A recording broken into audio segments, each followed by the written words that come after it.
Friday, St. Andrew's Priory observed 9/11 with the playing of taps all morning. We've been paying tribute to victims and the heroes of the September 11th attacks. Though thousands died in the World Trade Center, Pentagon, and on board United Flight 93, the lives of millions more were changed that fateful day 10 years ago.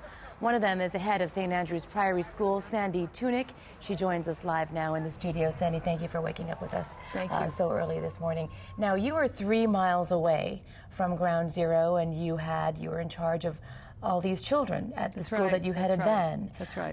What do you remember about that day? I remember going from thinking that it was an accident when we saw the plane go into the first tower to realizing when we saw the second plane go in that we had a tragedy on our hands. The first thought that came to my mind was how many of our parents will be lost, because we had quite a few of our families in the financial services industry. As it turned out, we did not lose the number that I had feared. We lost the father of a kindergarten girl who worked for Cantor Fitzgerald. One of our trustees perished, who had an investment firm in the World Trade Center. One of the moms who was at a meeting at Windows on the World was lost, and then many other extended family relatives and friends. I want to touch on how it affected your school and the way you dealt with the children, but first, you said you couldn't see what happened, but you could smell it. Tell us about that. Not immediately. We couldn't smell it immediately, but later, much later in the day, and certainly all the next day and subsequent days, we could smell the smoke. New York is, it's not a big island, and so even though we were uptown, if you went as the crow flies, we would be about 3 miles away, I think, 3.5. And how long did you hold on to the children that day? All day. Well, until they were called for by somebody from their families. That's one of the things that you do.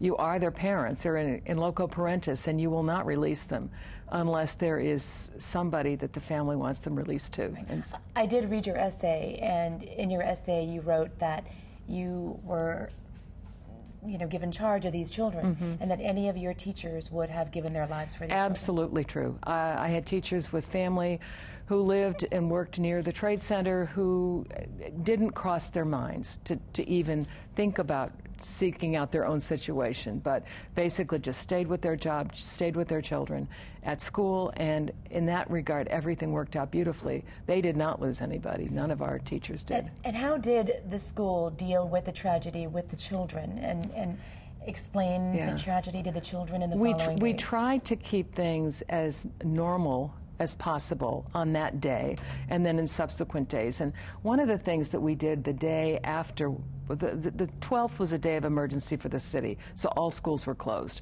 But we had a planning meeting that day with parent leaders, our counselors, teachers, things.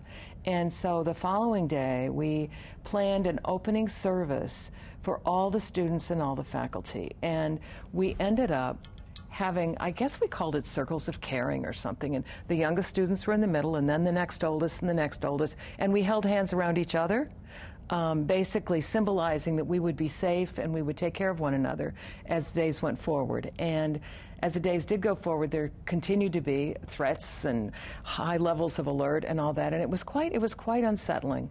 But we managed fine because we really stuck with one another and did our best to keep each other feeling safe and secure. And now you're in Hawaii, heading to St. Andrew's Priory. Yeah, that's right. Thank you for your time. Thank you so much, Sandy. And thanks. Delighted to be here. Again, I'm sure.